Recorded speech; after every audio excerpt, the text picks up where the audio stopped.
Hey,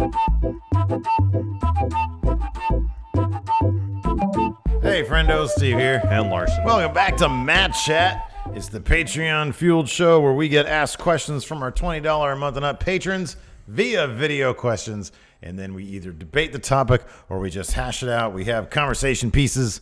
It's a lot of fun. I like this show. It's fun. I like all of our friendos, man. They're all great. Yeah. It's such a great community. It really is. That they have developed all really around is. going in raw. It's fantastic. Anyways, I didn't get any marker on you right there. What? It's closed, man. Fuck you. I have another. Yeah, I need to stop putting it right in front of your face. No. Who's our first question from, Larson? From Broken Steve. Let's see what Broken Steve has to say. He's not the only Broken Steve around here. Hey, Steve and Larson. Broken Steve here with another Matt Chat question.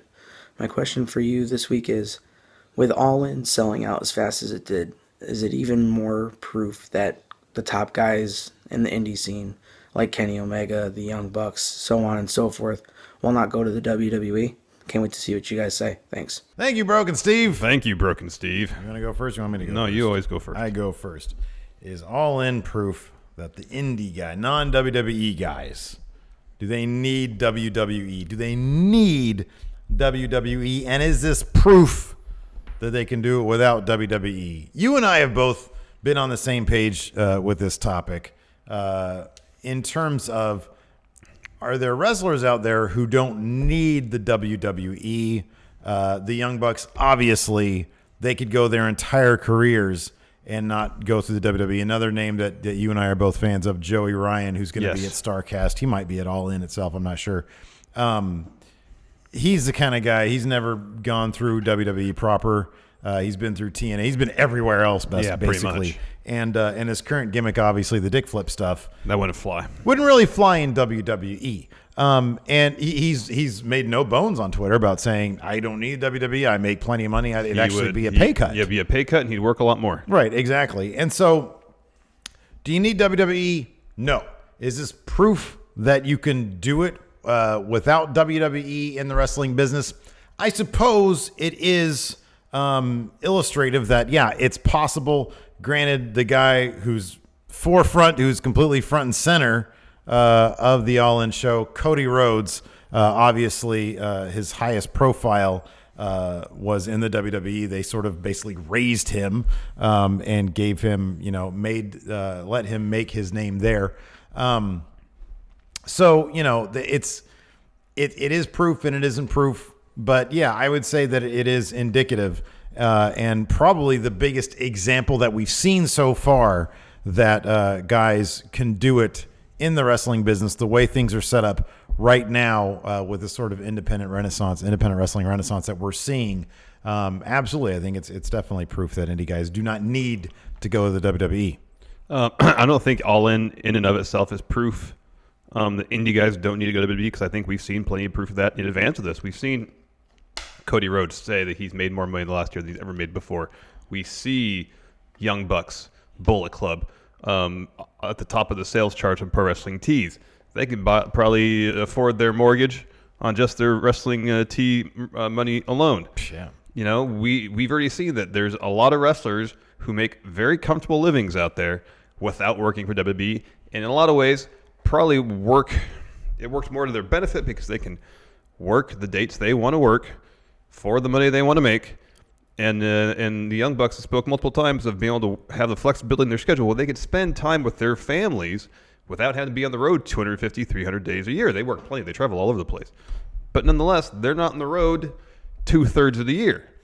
So I think that's already been established that independent wrestlers in New Japan, wrestlers in Ring of Honor, there's a portion of them that have managed to make enough money without WWE that they don't need it. What I think All In proves is that there is a thirst in the wrestling community for an alternative to WWE on a larger scale than we've ever seen before. At least since the like when WCW was going at its best. This is the first time anybody other than WWE promotion and any show promoted other than by WWE has managed to fill an arena upwards of 10,000 people since I think it was 2000, the WCW show Spring Stampede, also in Chicago. And I think more than anything, that's the proof All In provides, is that there's a large portion of the wrestling community that wants an alternative to the WWE product, where we're having Roman Reigns shoved down our throats, where we're having wrestlers go there who are some of the best wrestlers in the world, but we just get the feeling that we're getting just a percentage of what they can really do. I mean, as great as Seth Rollins has been of late, and has always been, he's a fantastic wrestler, I feel like there's more. Same with AJ, same with Nakamura. A lot of the top-line wrestlers, some of the best wrestlers in the world, I feel like we're just seeing a little bit of what they can do. See, the funny thing is, I kind of think that, I don't disagree with that. I don't think either of us disagrees with pretty much anything that we're saying. I think the proof, you say this is that you've seen the proof already with the independent wrestler thing, and I kind of agree with you on that. You cannot say that this is not an exceptionally eye-opening moment, though. 10,000. Oh, it is being done on the point. I didn't make the case that it wasn't a huge moment. 10,000. I think the case can be made that this is proof far and away what we've seen before. I think your idea that this is proof that there's a thirst for something, for an alternative, that we saw that with New Japan when they came to the United States last year, and we saw what kind of numbers Wrestle Kingdom's doing. The thing with New Japan is that's a true alternative to WWE, and we've seen that there's a thirst for that already. Going on in Ring of Honor in the independent ranks here in the States is a true alternative too, because they're not wrestling. Granted, the WWE style has evolved. Yeah, but New Japan has a buzz unlike anything Ring of Honor. No, I know, but here's the thing: is that before G1 specials last year, how long had it been since New Japan had their own show in the States, if ever? It was a brand new thing to us here. Whereas the talent that's filling out the card on All In, I mean, we said this before, you can go to any independent show and you'll see at least one of these competitors there. It's not like they're bringing in a bunch of new talent that no one here has ever seen before. I think it's a moment that I think we can kind of wrap both of our arguments into, because it magnifies that thirst, and it magnifies what the indie people, what the indie wrestlers, what the non-WWE wrestlers can do on their own. Yeah. I know. I mean, I was freaking shocked. At 10. I mean, I figured. Yeah, no, in less than an hour, that's pretty impressive. I mean, we've already talked. We talked about this on the Monday show. The first chance we had after the sellout. Going on with my what is happening with you over there in your drink? It's like there's tea in here. You're jobbing out to your drink, man. What's going on? But it's not coming out, and I don't want to make a ruckus over here with. You're far past making a ruckus at this point. Anyways, while you take care of that, let's move on and talk to. Here he is. Here's the Nate Show. Let's see what he has to say. Hey, friendos, the Nate Show here again, or as you referred to it last time, the Late Nate Show. I'm actually doing this late at night, post-workout, so that we can make the joke work this time.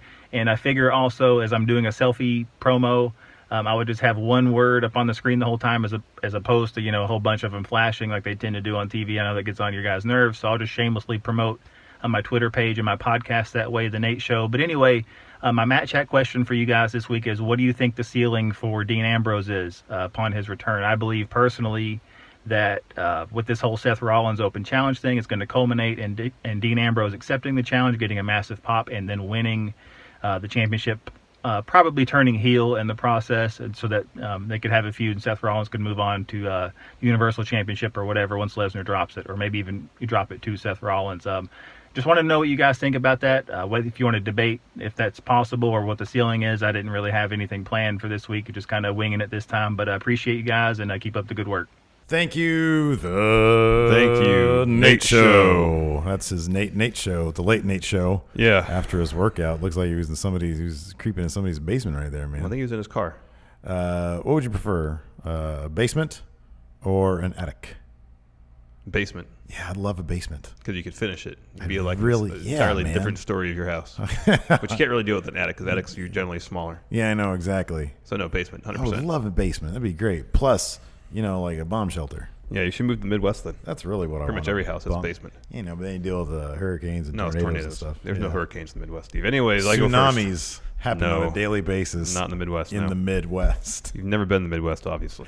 Lived there for 5 years. Not Dean Ambrose, true. you go first. All right. So I'm pessimistic that they're going to do anything as far as turning Dean heel, even though they should, because he's wildly popular as a face. Yeah, I mean, he's especially super if they have to do something, deviate from the apparent plan they have with Roman. If they ever do at some point make him heel, which they should, then they can't also turn Dean heel. So I'm making this argument under the assumption that Dean will remain a face when he returns, even though I like Nate Show's idea that one time Dean comes, answers Seth's challenge, wins the IC title, heel turn. That's a good idea, but I'm pessimistic that's going to happen. So if Dean returns, what's his ceiling? Well, we've seen it. And he did have a WWE title run. It was underwhelming. It's a pretty huge ceiling, though, WWE champion. But more likely, especially that he's on Raw, his ceiling upon return, if he's a face, is Intercontinental champion. That's his ceiling, I feel like. He could be title. He could be IC title. I mean, we know what we get with Dean Ambrose as a face. It's a proven commodity. It's relatively popular. Is it transcendent? No. Is it interesting? At times. Is he a convincing world champion based on his previous reign? Not really. But he's a good mid-card champion, and he moves tickets. He sells some merch. He gets people excited, and those are all good things. You got to take yourself out of the equation, man. Well, I'm the one making the argument. This is from Dean my perspective. Ambrose is far more popular than you or I. Like I think WWE thinks of him as a pretty big deal. It is weird because you're right. So I have right here my argument is he could totally be, because he's on Raw. If they turned him heel, he could totally be Universal Champion. What's that? Did a moth attack you? No, I had like a tickler right here in my eyebrow. Weird. So I felt like it was like a loose hair, so I was trying to get it out. But I think you're right, though. I don't think they'd be able to turn him heel. I think I'm out of teeth, too. He's like Randy Orton. Like, no matter what he does, they're going to cheer for him. And especially he's been gone for so long. I'm actually kind of looking forward to having Dean back. It is bizarre. We've talked about this before. It's bizarre. This is on Sunday. So yesterday we did the count out with wrestlers who need repackaging. Yeah, new gimmicks. And we said, Dino needs to be a heel. He needs to be the true lunatic fringe that they call him, and he's never really displayed. Yeah, he's just been quirky. I think the fact that he had a WWE title run, the fact that whenever he's around, Roman seems to shrink into the background when they're on screen together, I think that means I do think that the WWE views him as a potential Universal champion. He's title also as a potential Universal champion. In my eyes, I think he could be a great Intercontinental champion, like you're saying. But I do think that his ceiling, if handled properly, if he's handled properly, it could definitely be Universal champion. I think he could be all the way up there. I think regardless of what you and I want or think for him, I think WWE thinks that he could be Universal champion. I could see that. I don't think they would have had the WWE championship on him in the first place if they didn't think that. And yeah, his title run was completely underwhelming, but it was a weird time, and creative just had no idea what to do with him. And that's a big problem. Yeah. But no, I think it's Universal Champion. Next up, our good friendo from the Friendo Discord group, Ayo Worm. Let's see what he has to say. Hey guys, what's going on? Ayo Worm here, back with another Matt Tech question. So, just got done eating at Guy Fieri's restaurant. It's great. You guys check it out if it's in one of y'all areas. So, my question is, so you guys are on the main roster now. You guys graduated from developmental. Larson, you got done getting your ass beat from Suzuki. So my question is, who's your first rivalry with? What's the story? What's the build? Where does it culminate? And who goes over in the rivalry? All right, guys, take it easy. Man, Ayo Worm is being repackaged himself. He's getting a new gimmick. He used to be military businessman. Now he's chill Ayo Worm. Mm-hmm. Last week he was chilling on his couch. Mm-hmm. This week out and about at a restaurant. Mm-hmm. Nice. Anyways, so Larson. So it's a continuation of his question last week. With like developmental. Can we build this story week by week? Yes, I hope so. Program, do we get into? You chose NXT. I, of course, chose New Japan Young Lions program. You're ridiculous with this answer. You're absolutely ridiculous. So you're going to have to wait. Yeah, I know, but I get the whole thing booked out. Oh, it's great. You're the worst person I know. Anyways, listen, my first rivalry, number one, they're going to put me, I get that picture with Triple H, like you saw in the thumbnail last week. North American champion there in NXT, but I'm moving on to bigger, better things. I'm leapfrogging the NXT title picture straight up to my main roster debut. Triple H at the end of my episode of Raw, he's going to do the picture like this with me again, and he's going to say he's right here where he belongs, Monday Night Raw, in a program against the Dolph Ziggler of Monday Night Raw, Baron Corbin. Dolph's on Monday Night Raw. I know, but he's with Drew McIntyre now. So he's not doing the gatekeeper thing anymore now. There's a new, so Baron Corbin, right now he's gatekeeping No Way Jose. He's launching him to the next level.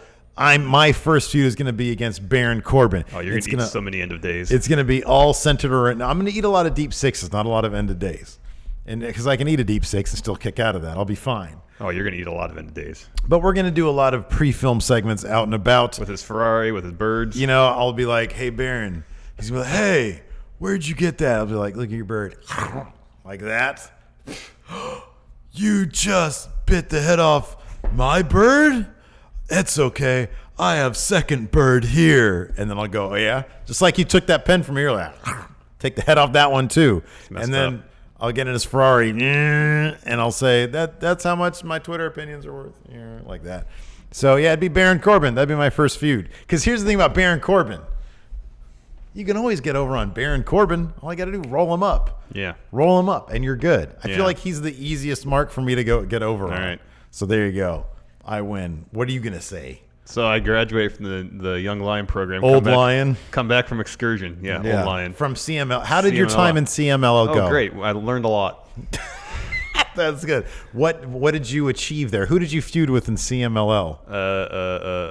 Dragon Lee. Okay. Volador Jr. Wow, okay. All the top card guys there. Okay, great. So they see the work I do in CML and think, this kid, he's too good. Yeah. He's got all the potential in the world. He's going to bypass the junior division. Oh, wow. He's going straight to heavyweight. Oh, geez. So I debut.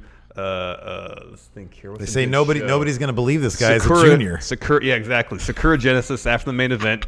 Kazuchika Okada successfully defends the IWGP title. Oh, no. And then I attack him. But I don't challenge him yet. I say, I want to make an impression. You know who I am now, but I'm not going to challenge you yet. And so I have matches.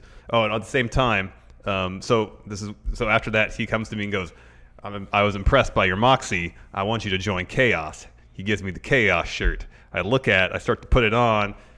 They all seem happy, like him and Ishii and Yano are all like, thumbs up, cheering and stuff. And I rip it off and I attack them all. And then I go backstage and I go to the Young Bucks and say, Bullet Club, there's a power vacuum there. Let me fill that. Yeah. They say, I like your moxie. Bullet Club t-shirt. I'm new leader of Bullet Club. And so there's a feud that goes the rest of the year between Bullet Club and Chaos. Uh-huh. I win the G1. Okay. Defeat Naito in the finals. I've never seen you so happy before. Defeat Naito in the finals. So I face Okada in the main event at Wrestle Kingdom 5 years from now. Okay. So 17. Okay. But since he's the ace, he goes over. Okay. So I don't win the title. You don't win but still. But my first feud is really against Okada. Fairly impressive. It is fairly impressive. All right. But then I win New Japan Cup following year. Oh, okay. Again, 1 year after I debuted, challenge Okada for title. There I win. Oh, then you win. Okay. Only drop it to Naito at Dominion. Okay. I kind of feel that you're more a New Japan Cup guy.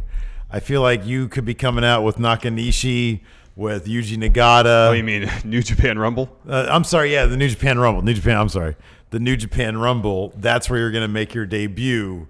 But unfortunately for you, Cheeseburger knocks you out of the New Japan Rumble, and you go from there. That's fine. By that point, no, that can happen after I win the title and I drop it to Naito. If you're going to be Bullet Club, I feel like you and Chase Owens need to be battling it out for that spot. All right. For the Chase Owens spot. But you got a lot of ambition, and I'd like to see that. We should book that in our little fantasy thing.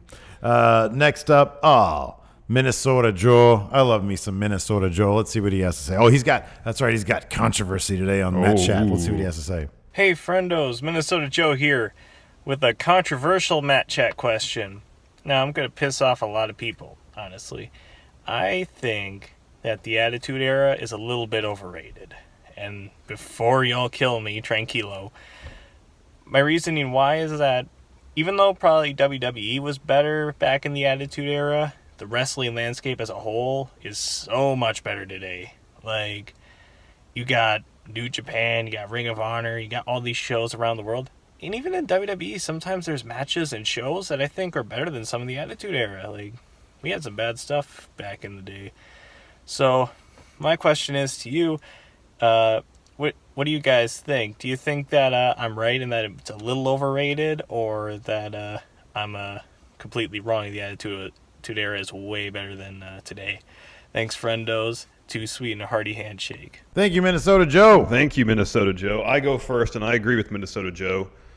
Attitude Era is a bit overrated. I think we can just talk about this Yeah, one. here's the thing with the Attitude Era. There's a lot of good stuff.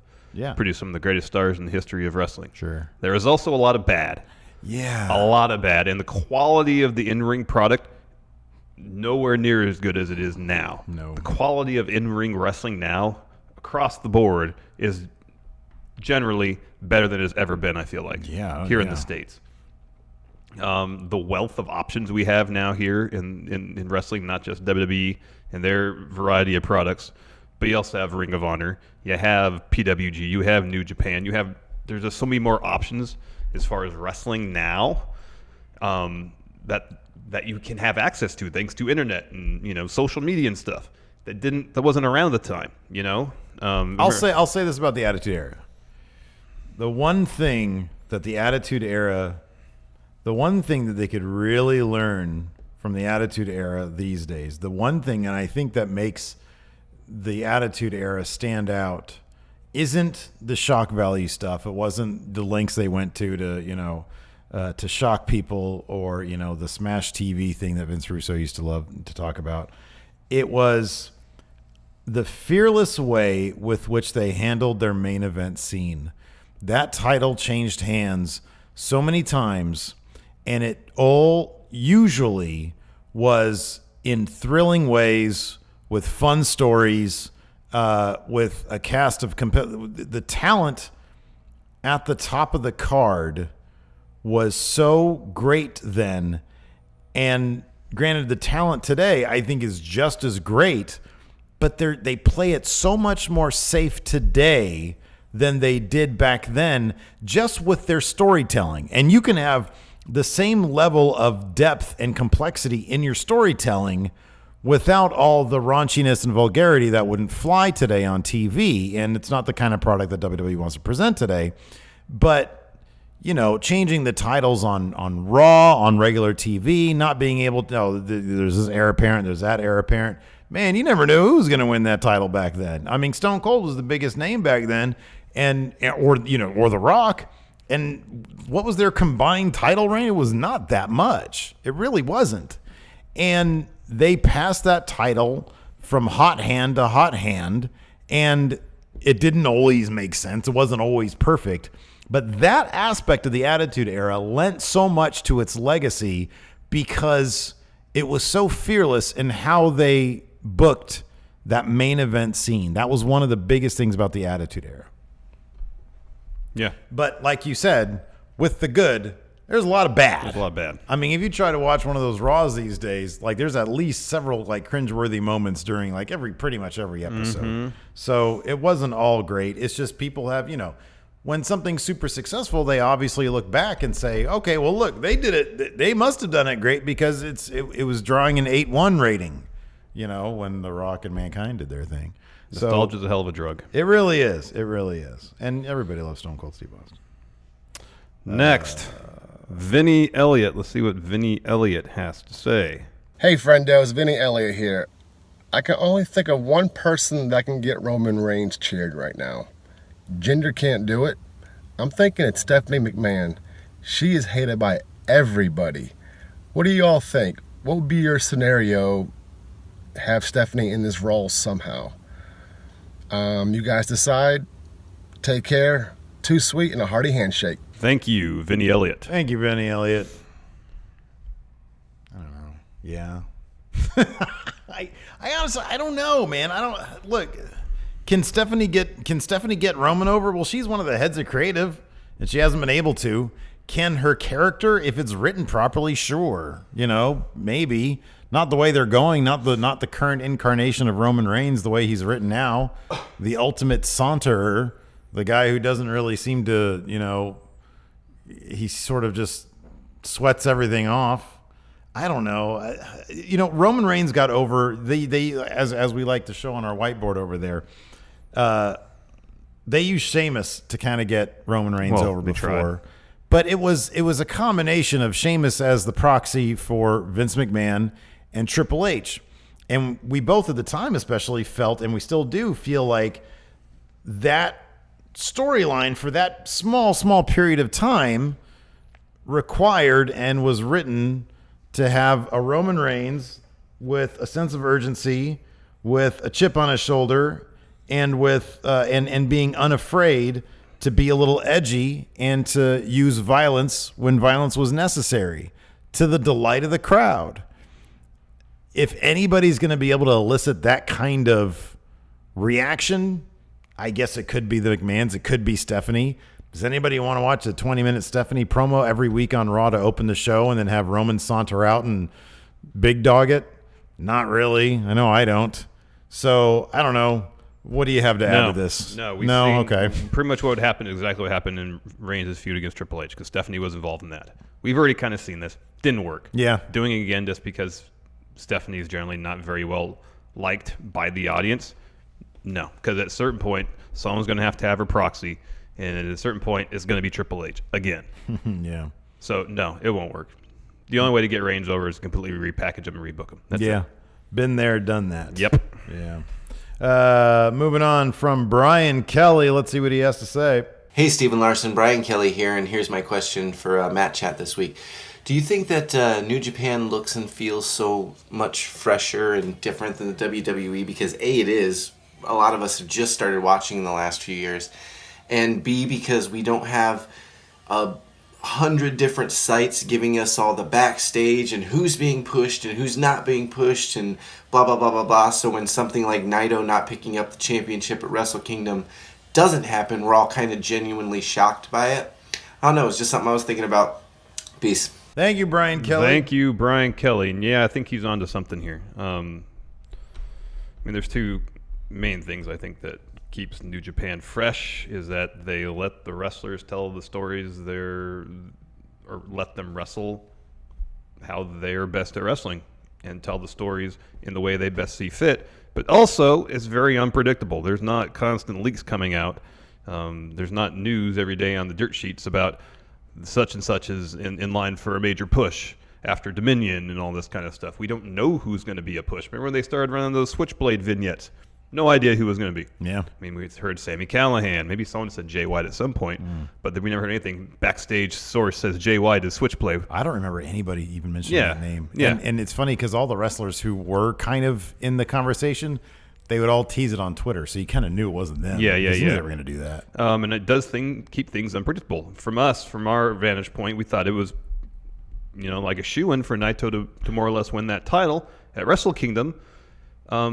Partially because we didn't really know the backstory of champions main eventing Wrestle Kingdom, and in general they retain. We didn't know the ace generally retains at Wrestle Kingdom, but also because we heard no word either way about who's going to win that match. So we had nothing to go on based on any sort of backstage rumors or whatever. And so it keeps us on our toes when we were going to pick our New Japan Cup winners. We both love Zack Sabre Jr. We thought it was a possibility. But just based, we came up with like 5 different scenarios of who could win just based on the storylines that had been playing out at the moment. So, no, it definitely keeps things fresh and keeps things interesting when, you have no idea for the most part who's going to, especially these tournaments, who's going to win. Yeah. WWE's idea of keeping things unpredictable is waiting to put the belt on Reigns until the crowd hates him less. Yeah. But otherwise, there's not a whole lot. When Nakamura's heel turn was unpredictable, we didn't anticipate that. But so much of what happens in WWE we hear about in advance is at times spoiled for us because we hear so many backstage leaks and rumors and reports of things. But that's not the case in New Japan, so we go into it not knowing anything. Yeah. Sometimes it seems like WWE's version of unpredictability, and you said, the caveat, Nakamura's heel turn, that felt story motivated. I like that. But a lot of it, Brock retaining at WrestleMania, unpredictable, yes. Was it just a reaction to people expecting it to happen? Kind of feels that way. Well, it doesn't feel story motivated at all. It felt like it was based on the reaction the audience was giving Reigns. Yeah, right, exactly. And they were afraid to put the belt on at that point. Yeah. So, when you have, and I don't know what the total number of writers are in New Japan. I would suspect, I would simply suspect when you look at Japan's, and granted, we're complete outsiders looking in. We're fairly new to the promotion, but when you look at how they develop people, the very specific path they follow, the excursion aspect of things, how they bring them back in with a clear plan, a clear path. Mm-hmm. It just feels like the integrity of the product matters to the people inside New Japan, maybe more. And granted, it could be because WWE seemingly has vastly more writers on staff, mm-hmm. more opportunities for leaks, and an environment. I mean, we were hearing about the JBL Moro environment aspect of things, which seemed absolutely toxic. Yeah. I don't know. I've never been a writer there. I don't know, what from the writer's perspective it is, but you get the feeling that the New Japan product, there is an absolute respect for the integrity of the product mm-hmm. that might be lacking in WWE because of how things are done there. We've heard about the turnover rate for writers in the WWE and how insanely short it is, And with New Japan, you never hear about any of that stuff. I'm sure there might be stuff out there, but it isn't nearly as accessible as WWE. And like you said, we never heard about Chris Jericho's video package before it happened. Nope. You never hear about that stuff. Nope. So yes, it does it keeps it far less predictable. But also what you're saying is absolutely true about the wrestlers. They tell their stories in the ring. So there isn't even a whole lot to really leak, It's like, this is the story they're going to tell in the ring. Mm-hmm. That's when we get it. Mm-hmm. And then they go from there. And it's an absolute joy. And yes, it does feel more fresh because of all that stuff. Next up, we've got, oh, dear. Oh, hooray. Oh, no. Adam Mayhem. This guy named it a finishing move after me. Well, no, he just yells out, "Shut up, Steve," when he hits it. Man, it's a cool move, though. It is a great move. It's I'll great. Give him that much. Everything behind this move for Adam Mayhem is very inspired. Let's see the video. Buenas tardes, friendo universo. Bienvenidos to a San Francisco edition of Chit Chat with the Champ. And guess what? It smells. Yep, it does. Anyway, Steven Larson, here's a question for your debate. So, with the very appropriately named "Shut Up, Steve" move, what are some of your guys' favorite named finishing moves? I want you guys to debate what is your favorite, which one, and why. All right, take it easy. Thank you. Shut up, Steve. Really? Yeah, it's good. Shut up, Steve. That's great. Thank you, Adam Mayhem. Do you want to go first? It's a good-looking move, though. It is. You know what my favorite name for a finisher is? And it's not like anything. One of them is the Tyler Driver 97. I think it's great because Tyler Driver. It's great.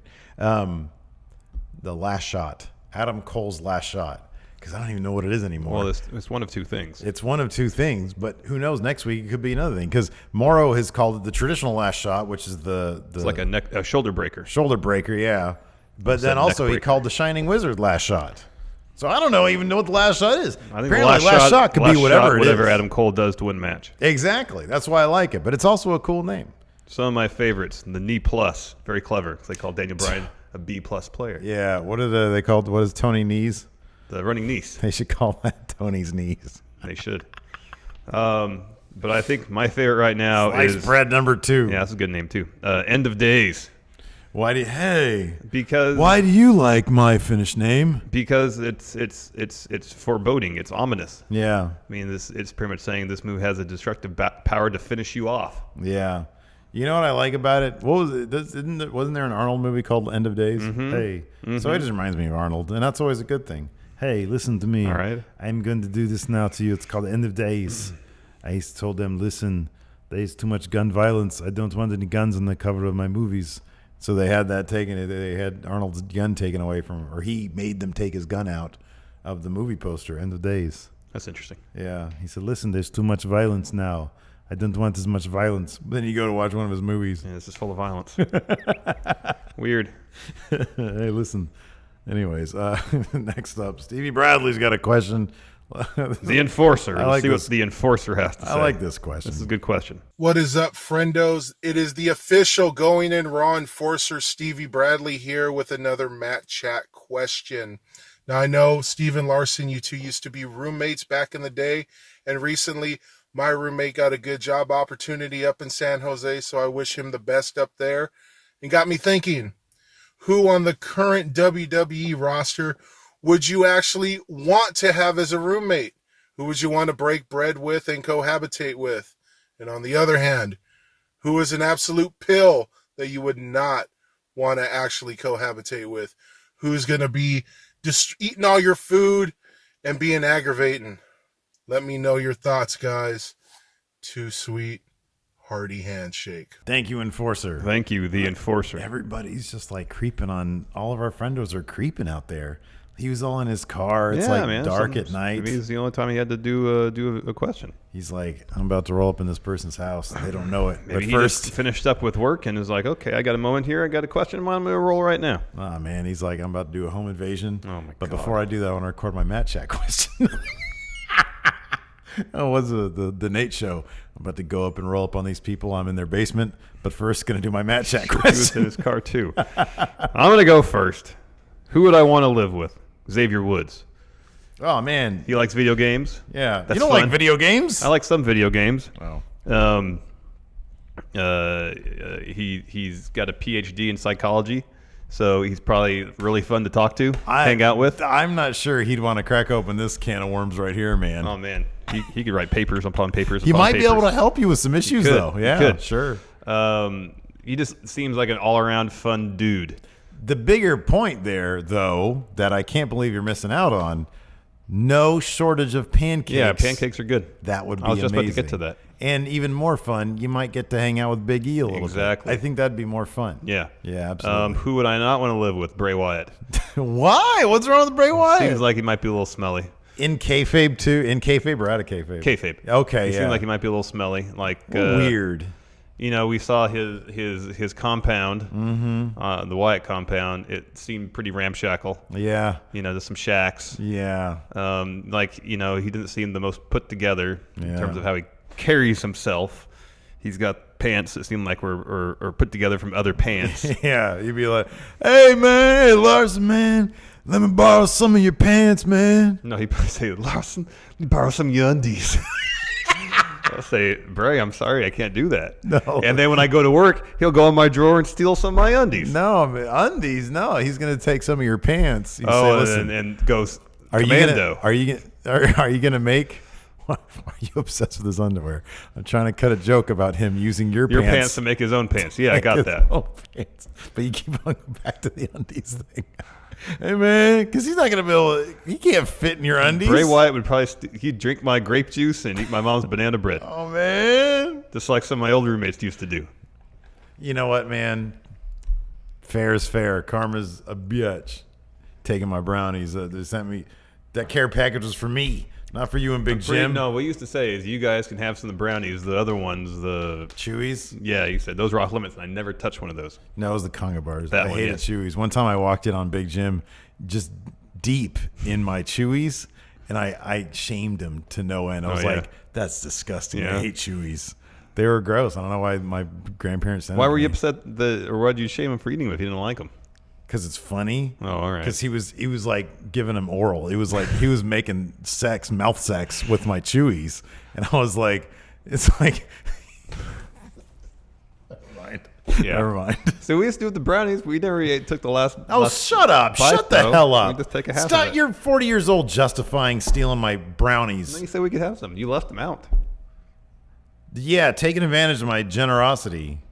Well, I remember my mom sent me a loaf of banana bread. I came back and it was 3/4 that were gone. Look, here's the answer.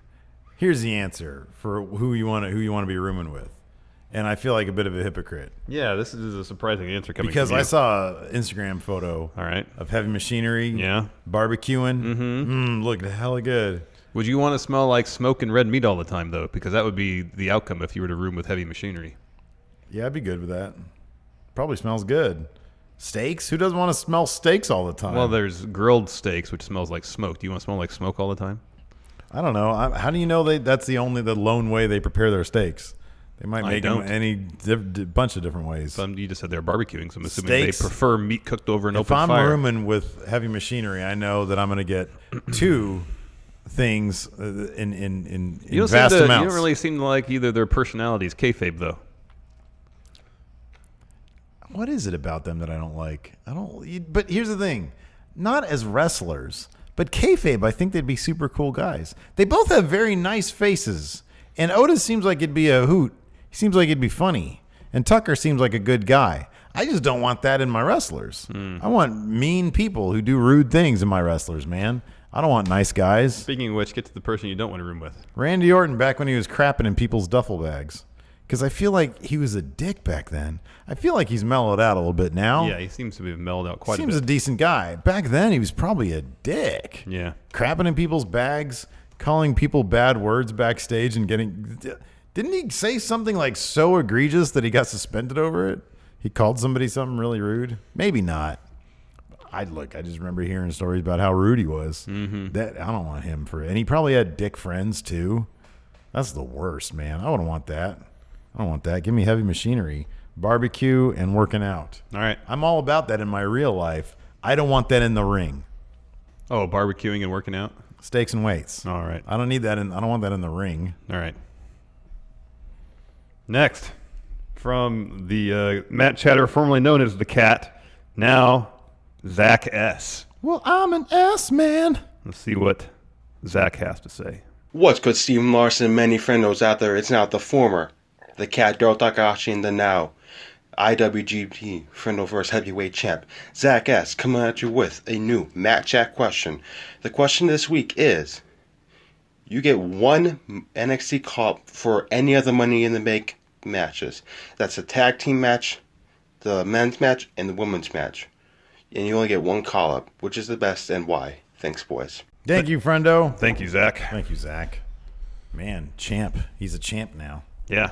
Well, I'm done with the Young Lion program. If he's carrying that IWGP Heavyweight Championship. Oh, dear. That's my belt. You're going for him, huh? I'm going for that belt. Yowza. Anyways, man, there's one answer here. The next NXT call-up for our Money in the Bank match. DREAM. Dream. Velveteen Dream. Give me the Velveteen Dream. There's been rumors that they want to call him up soon. Anyways, I kind of hope that doesn't happen. I want him to be in NXT for a little while. I think he'd be supremely over as NXT champion. He's in a program with Ricochet. We're probably going to get that match next to TakeOver. So that should be a lot of fun. Once that match is done with, Ricochet goes over. Velveteen Dream goes up. The next day at Money in the Bank, boom, makes a huge splash, captures Money in the Bank, finds Brock Lesnar's land, challenges him there, and then wins the Universal Championship there in a farm match. All right. Barnyard match. There you go. Of some sort. Velveteen Dream. No, it's Adam Cole, baby. Boom. Carrying that North American title. He doesn't have a match, as far as I know. Hasn't been announced anything for TakeOver. Let's assume he has no match. Let's assume he has no match. Let's assume he has no match. Nothing's going on that weekend. Yeah. So someone in the roster of talents for the men's Money in the Bank match gets hurt. Boom. Adam Cole steps in. Yeah. Scales that ladder like he did the last TakeOver to claim the North With American. rib tape still? Yeah. Okay, good. Gets that briefcase. Yeah. And then to end the show, cashes it in on AJ Styles to win the WWE title. Ooh. Yeah. Yeah. So he's carrying that title. Nakamura is obviously upset. Yeah, of course. AJ Styles is obviously upset. So Adam Cole is both NXT North American champion and WWE champion at the same time. Yeah, good. Adding prestige to the NXT brand. Yeah, okay. He can bring Undisputed Era with them up to the main roster. That's all I care about. And they can still cut those awesome iPhone promos while on the road. That's all I care about. It's my favorite Cole, WWE baby. thing right now. Adam Cole. It's my favorite WWE thing right now. Adam Cole, baby. Fantastic. Adam Cole. Next up, we got a great question from Brandon from Starve Inc. about people who don't watch wrestling anymore. Hey, it's Brandon from Starve Inc. here. And I was wondering for you guys, it seems like every wrestling fan kind of has a period where they fall out of wrestling and then maybe come back to it. I know Ollie and Luke from Wrestle Talk had said they fell out of it at one point. I know I did too. For me, it was Daniel Bryan's story with AJ Lee and that whole CM Punk thing. I actually really hated that a lot for some reason. And it made me come out of wrestling. And the only reason I came back was because I heard Sting was coming back, and I've been in love with it. So my question for you today is, if at any point you guys fell out of wrestling, why, and what made you guys come back? And also, why is this not common for like any other sport? Like, no one just falls out of like football or basketball and then comes back into it, really. But wrestling, it seems to happen a lot. Like, a lot of wrestling fans I talk to seem to fall out of it and then come back. Why is that? All right. Debate, guys. Thank you, Brandon from Starve Inc. Thank you, Brandon. Did we ever stop watching wrestling? Yeah, I did. From pretty much 2003 to about 2011. Yeah. Well, actually twice. I watched up from mid-'80s to early 90s. Stopped till late 96 when the NWO was really going. Watched from about 96, 2003. Stopped. 2003, 2004. Stopped. Didn't pick it up until 2011. Just, I don't know. You know, when you're younger, you follow different whims at times. Yeah, sure. Life changes fairly often. Yeah. And it's gotten to other things. Pornography. No. Big time. 2004 to 2008, you were just hardcore into nothing but pornography.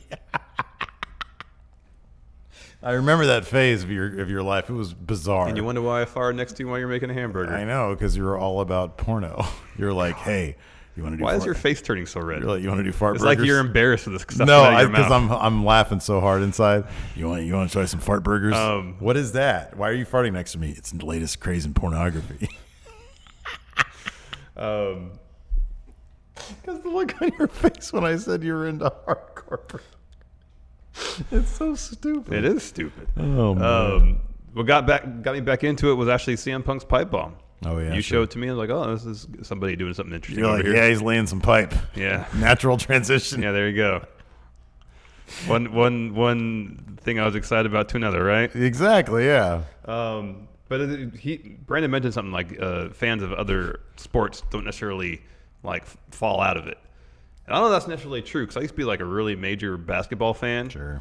And then I just didn't find the game as interesting as I did at one point. Yeah. At some point, so I don't really watch. I mean, I follow basketball because I think like the narratives going on within the sport in the off season or stuff are really interesting. Yeah. But I don't really watch games anymore. Yeah. So I don't think I ever truly got completely away from WWE. I would always try to sort of stick around and know what was going on. But that said, I didn't watch as religiously, obviously, as I do now, or as I did during the Monday Night Wars period. I still tuned in, up until about Stone Cold left. I was still watching, but 2005, I went to Mania. I'm trying to think, like around 2008, 2009, I probably dropped out a little bit, but so yeah, I wasn't always like hardcore into it during that period, around the same period you're talking about. But yeah, no, I don't know. I think the thing about wrestling though is you can't really relate it more to sports as you can, I would say, like fictional movie or TV franchises necessarily. Because with that kind of stuff, people are more apt to say, yeah, no, I skipped that. That season started to get really crap, so I stopped watching. I didn't get as interested in that kind of stuff because, it's the writing. If there's characters that you don't really care for, you're going to stop watching, as opposed to, basketball or sports or whatever. Mm-hmm. Well, the same. It's not the strongest analogy, but, like my favorite basketball player was Michael Jordan. Yeah, sure. And when he retired the second time, there was a lot of star power missing from the game, and I just, he wasn't playing. This is before he started playing with the Wizards again. Yeah, and so there wasn't that hook for me to necessarily pay as close attention to basketball as I used to. Yeah, sure. So I just kind of fell out of it for a bit. Yeah. And then when he came back with the Wizards, it just wasn't the same. It was weird. Yeah. It's like Patrick Ewing in a friggin' Magic uniform. Yeah. Wasn't somebody odd was in a Seattle uniform? Well, Gary Payton joined the Lakers for a season. Yeah, that was weird, but that was acceptable weird because it was like, ooh, super team. That's cool. Yeah. It's always fun. Super That didn't teams work are out always for him, fun. though. Somebody went to go burn out in Seattle. I forgot who it was. But anyways, next up, oh, nice. It's TNA For Life. Let's see what he has to say. What up, friendos? I am TNA For Life, here for another Matt Chat question. I want to know, if Stone Cold Steve Austin was not forced to retire in 2003, how would the landscape of WWE have changed, or would it have basically stayed the same? I think things maybe would have played out differently, because if you look at around that time, you know, you had your biggest babyface in WWE leave, and then you had that gap for guys like John Cena, Randy Orton, Batista, Brock Lesnar, for those guys to come in and rise to fame. So I want to know, like, if Stone Cold, if he didn't retire when he did, would those guys have risen to fame? You know, what else would have maybe changed, or do you think that things would have basically stayed the same? So thank you guys very much. Once again, I'm TNA For Life. Peace out. Thank you very much, TNA For Life. Thank you, TNA I For love Life. alternate universe questions, Larson. Yeah. Stone Cold Steve Austin had Owen Hart never dropped him on his head in 1997, he probably would have had a more extended, career than he ended up having. Yeah. If I'm not mistaken, the 97 thing led to him being absent for a year for Mania 2000. Is that correct? I think it was that neck injury. It was a nagging neck thing. Yeah. And then he came back. So, we probably wouldn't have missed him at WrestleMania 2000. And then he might have wrestled. I mean, he obviously, given the fact that he never came back, he seems to be the kind of guy who cares about his legacy. Yeah. And he's also a very proud guy. Yeah. Not wanting a job to Brock Lesnar. Well, I think there's two aspects to why he retired. One was a neck injury. Two, by his own admission, he was burnt out. Yeah, sure. I mean, the night before his last match against The Rock at WrestleMania 19, he had to be admitted to the hospital because he was just downing too many energy drinks. Yeah. And his heart was all over the place. I kind of wonder how much one fed into the other, though. Oh, there's probably some crossover. Yeah. But, when you're wrestling 250, 300 days a year, with a bum neck, and if you're just, going too fast and the road is hard on your body, it's a difficult lifestyle to maintain, it seems like. No kidding. So I don't know. I mean, he would have been around for WrestleMania 2000 at the least. Mm-hmm. And maybe he would have wrestled a couple of years more, but if he was going to get burnt out, I don't see how that may have eventually changed if his health was better entirely. I mean, it could have been different, but it's hard to tell. I think it would have been a lot different, to be honest with you. I mean, for one thing, what's one thing he always talks about? Paying those bills. So if he knew that he was going to have more, plenty more paychecks on the horizon, I think we would have seen him around for, at least another couple of years, maybe like 2006, 2007. And then he might have been one of the first guys to do that super light schedule thing, where he shows up for pay-per-views. I mean, he was already kind of doing that in 2000, 2003. And so I think we would have, I'm not sure how much of an impact it would have had on the next crop of wrestlers.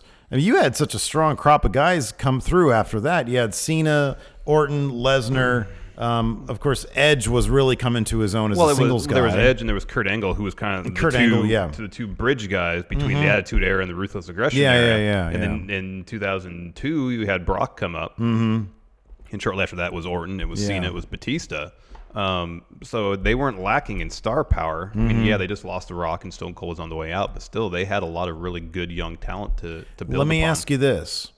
Do you think there's any chance, had the neck injury not happened, and let's say Stone Cold would have between the neck injury not being an issue, and let's say he would have dialed things back a little bit, is there any chance he would have had an Undertaker type run? You mean wrestling all the way? No, I don't feel like that's of interest to him. Yeah, probably not. Because also, he had his movie career, he had TV, film opportunities. I wonder if because him and The Rock were so 1A, 1B Attitude Era guys, I wonder if The Rock kind of calling it a day in the fashion that he did, going on to bigger pastures, I wonder if that would have influenced Austin at all. It given could've. that, this guy's moved on. I don't want to be hanging on to my last, to my last little bit. But in the end, I really don't think that it would have impacted wrestling that much. I think we would have seen maybe more legacy matches. We might have gotten the Hogan-Austin match. Maybe. That's a possibility. There might have been more legacy stuff. It would have been interesting to see him and Cena mixing it up, but I'm not sure really how much that would have impacted the stars that ended up being stars. No, I don't necessarily think so. I'm really not sure it would have. No. But I mean, by that point, look at WrestleMania 19. What was the main event? It wasn't Stone Cold's last match. Yeah, it was Lesnar and Angle. Lesnar, yeah. So they seemed pretty committed. Yeah. Even by 2003. Yeah. To the up and coming talent. Yeah, to keep moving on.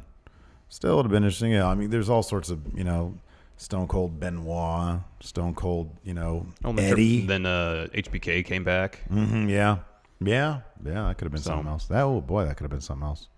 So yeah, we probably would have missed out on some dream matches, but that's just a bummer. I think the bigger bummer is the missing out on the WrestleMania 2000 period. That was 9 months he was gone. That was a long time. Mm-hmm. And then by the time he did come back, they started doing they went to the heel turn thing, and yeah, that didn't really work. No, not really. Speaking of, another alternate history question from the B-Man. B-Man. Patrick Sparks. You are the B-Man. Let's see what the B-Man has to say. Hey, friendos, Pat here. All right, so the year is 2006. RVD is holding both the WWE and the ECW titles after a pretty memorable event, a fun event at One Night Stand 2006 against Cena. And he's getting pushed to the moon, basically, because everybody loves RVD. How can you not? But then he proceeded to get arrested with Sabu for drugs and was forced to drop both titles. So, arguably, this is the highest point in RVD's career, but obviously, like I said, the push got derailed. My question for you is, how big could have RVD been if that push didn't get derailed and he hadn't to get arrested and all that stuff? And how long could that have push run? Or was that the highest point in RVD's career, even if he didn't get arrested? Was a short to lengthy run with both titles, one title. What do you guys think? Thanks, friendos. Bye. Thank you, B-Man. Thank you, B-Man. Thank you, Patrick Sparks. Kind of interesting. Again, RVD, like Patrick said, first guy to hold both the ECW and WWE champions, or the only guy to hold them in tandem at the same time. This was they were relaunching ECW basically, and they wanted RVD to sort of be the foundational point. I looked this up to see what RVD's point of view was on that, and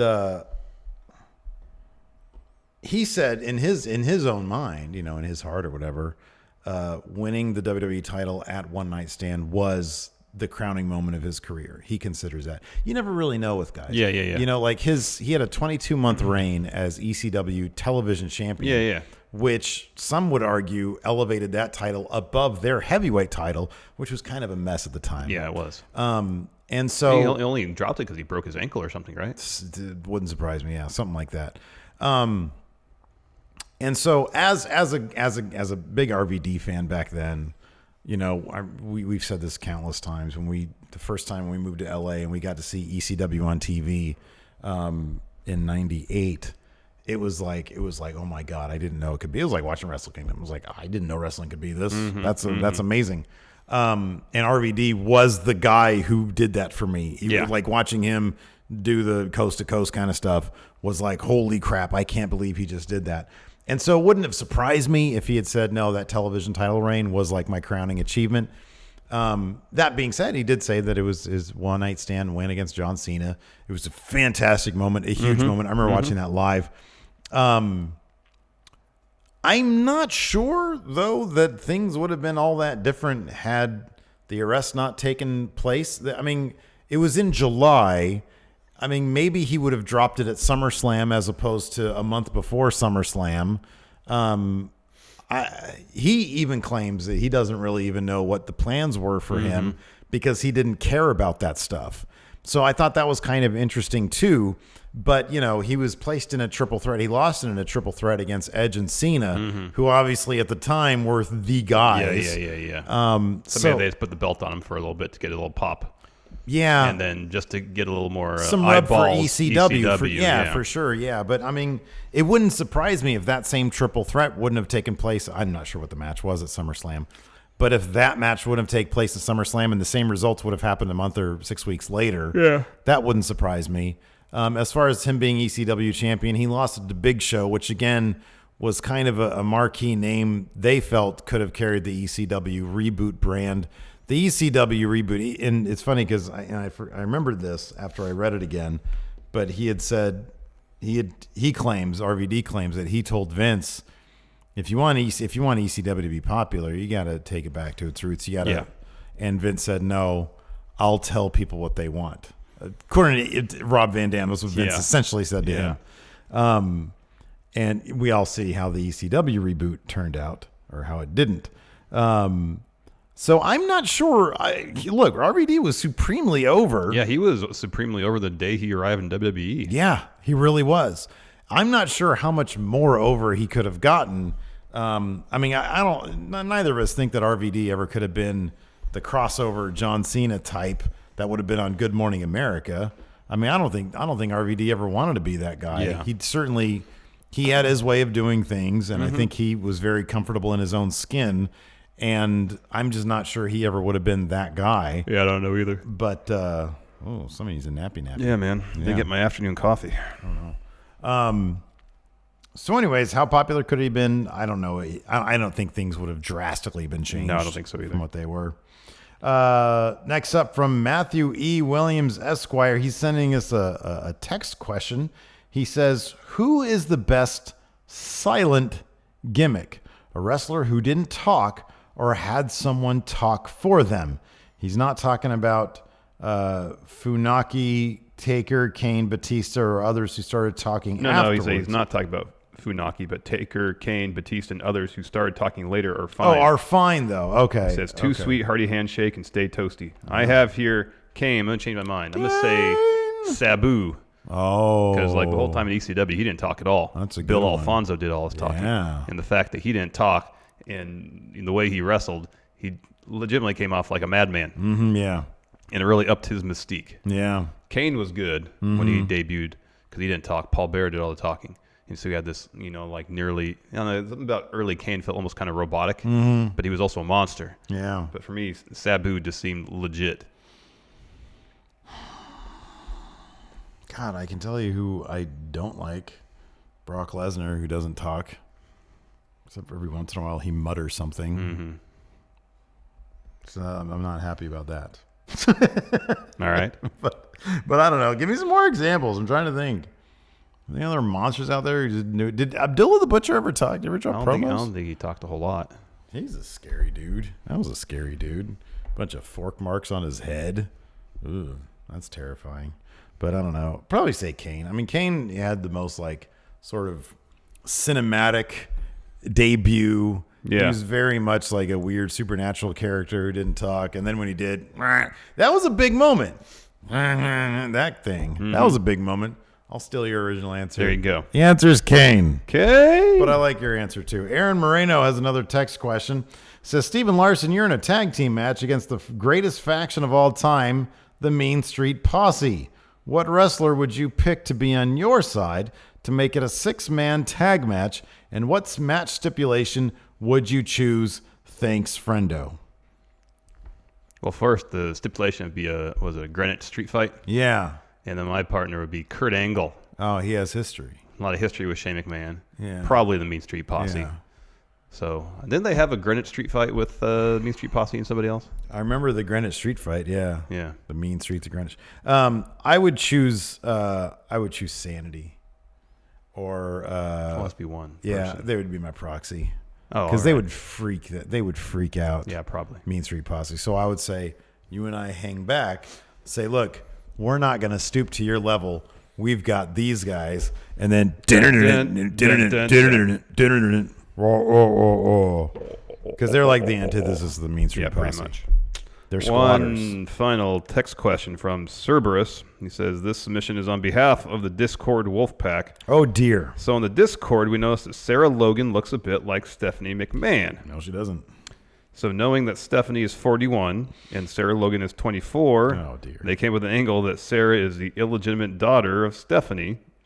Now knowing who the mother is, I want Steven Larson to decide who the father is and what's the storyline going forward. Oh, man. 41. What's 41 minus 24, Math Wizard? 17. Oh, dear.